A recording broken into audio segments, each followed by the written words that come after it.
The Redskins host the Philadelphia Eagles in the nation's capital in the first of two Week 1 Monday night games. Washington currently installed as a 3.5-point favorite on BETDAQ, 51.5 the total in this game. Looking at this number, a relatively low number like 3.5, I can't help but think the only reason it's still there is because of the uncertainty around Robert Griffin's knee injury. Because when you look at these two teams, both in terms of their performances last season and the current rosters, Washington seems to be clearly the better team playing at home. Look, I know there's been a lot of fuss about Chip Kelly's arrival in Philadelphia. Chip Kelly's an offensive guy. Let's examine that offense for a second. Michael Vick has been a turnover machine over the last couple of years. I don't know why we're supposed to assume that's going to suddenly stop now that Chip Kelly's in charge.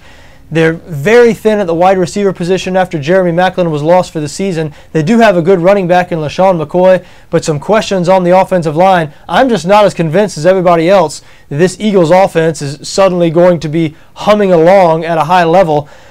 And you look at the Eagles defense. You look at the roster. You look at how they've played in the preseason. This is going to be an awful defense. They're undersized in the front seven, facing a Washington offense that led the league last year in rush yards per game. That is a mismatch. The Redskins are going to be able to run the ball right down Philadelphia's throat in this game, even if Robert Griffin is not 100%, and I believe he is, by the way. If you've seen clips of him in Redskins practices, he looks like the same old RG3. Obviously, clips and practices are all we've seen of him at this point. But in a way, Washington bettors can be thankful for that, because maybe if we had seen RG3 in the preseason play well and look like his old self, the number here might be 7 or 7.5 instead of 3.5. So, as I said, even if RG3 is a little rusty, even if he's not his old self, I still like Washington in this game. You're going to be able to pound the ball right at Philadelphia, and I'm just not sure that Philadelphia offense is going to be as good as everybody seems to think it's going to be.